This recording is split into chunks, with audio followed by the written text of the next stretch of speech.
करोगे? एक शरीर उड़ा दिया ना तुमने। उस शरीर ने जिनको पैदा किया है ना, वो मैं हूँ। ये हूँ मैं, मेरे बाप की बेटी। जम्मू कश्मीर में आतंकवादी गतिविधियां कम होने का नाम नहीं ले रही है, बल्कि लगातार आतंकी हमले हो रहे हैं। लेकिन इस बार वे सुरक्षा बलों को ना निशाना बनाकर आम नागरिकों को निशाना बना रहे हैं।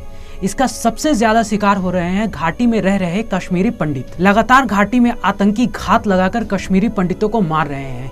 इस कारण घाटी से कश्मीरी पंडितों का विस्थापन दोबारा शुरू हो गया है और अब तक सैकड़ों परिवार जम्मू का रुख कर चुके हैं। बाकी बचे लोगों को भी उनके परिवार और रिश्तेदार वापस बुला रहे हैं। पिछले दिनों में आतंकियों ने कश्मीर में 5 लोगों को निशाना बनाकर हत्या की है।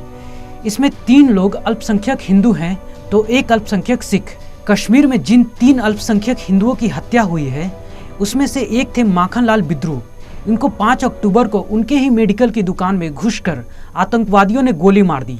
उन्होंने 1990 के कश्मीरी पंडितों के खिलाफ हिंसा के बाद भी कश्मीर नहीं छोड़ा था। इनके मौत के बाद इनकी बेटी का एक भावनात्मक बयान भी वायरल हो रहा है। ये जो चोला है, ये शरीर का जो चोला है, ये तो बदल जाएगा, लेकिन जो इंसान का स्पिरिट है, उसका जज्बा है, वो कहीं नहीं जाएगा।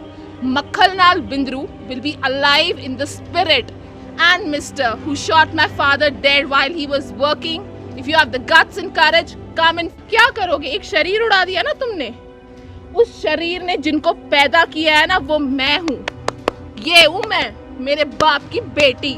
इन 5 मरने वालों में से एक मुस्लिम थे, मोहम्मद सफी लोन। इनको आतंकवादियों ने इन्फॉर्मर समझकर मार दिया। ये उन कश्मीरी मुस्लिमों में शुमार थे जो हिंदुओं को रोजगार दे रहे थे। लेकिन इन सब घटनाओं का एक ही मकसद है, केंद्र सरकार जो कश्मीरी पंडितों को बसाने के लिए प्रयास कर रही है, उसको रोकना। आज से लगभग 2 साल पहले जब जम्मू एवं कश्मीर से धारा 370 को हटाया गया था, उस वक्त लगा था कि कश्मीरी पंडितों का आखिरकार अपना पुराना आशियाना मिल सकता है। कश्मीरी पंडित फिर से कश्मीर में अपनी जिंदगी को गुलजार कर सकते हैं। लेकिन इन सभी हत्याओं ने केंद्र के उस प्रयास पर प्रश्न चिन्ह लगा दिए हैं। जम्मू में कई कश्मीरी पंडित भागकर पहुंच रहे हैं। इन सभी लोगों के अंदर डर साफ तौर पर देखा जा सकता है। इनमें से बहुत से लोगों ने कहा है कि अभी के जो हालात हैं वो 1990 से भी भयानक हैं। इन्हीं सब हालातों को देखते हुए अमित शाह के नेतृत्व में केंद्रीय गृह मंत्रालय ने जम्मू एवं कश्मीर के उपराज्यपाल मनोज सिन्हा के साथ एक उच्च स्तरीय बैठक भी की थी। इस बैठक में कई महत्वपूर्ण फैसले भी किए गए थे। इसका असर भी अब दिखने लगा है। सुरक्षा बलों ने घाटी में कुछ पत्थरबाजों और भारत विरोधी तत्वों को हिरासत में लेकर पूछताछ की है। बताया जा रहा है कि लगभग 70 युवाओं को श्रीनगर में हिरासत में लिया गया है, जबकि पूरे कश्मीर में 570 लोगों को हिरासत में ले लिया गया है।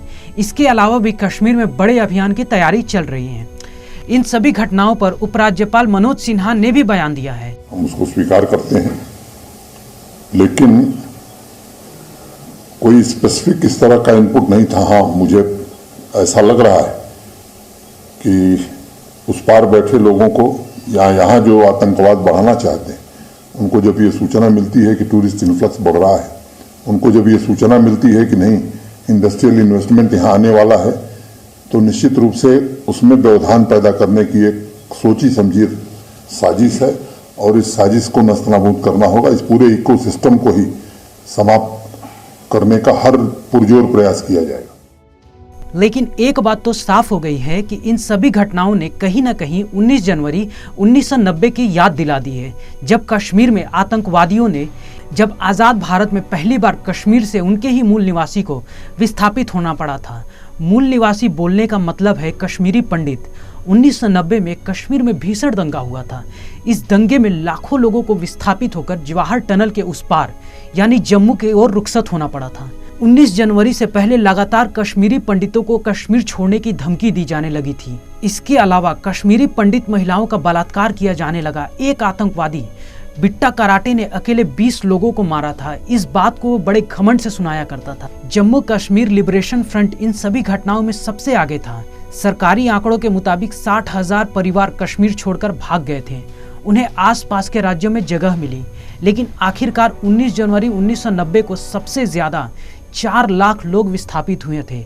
हालांकि आंकड़ों के मुताबिक अभी लगभग केवल 20,000 पंडित कश्मीर में रहते हैं।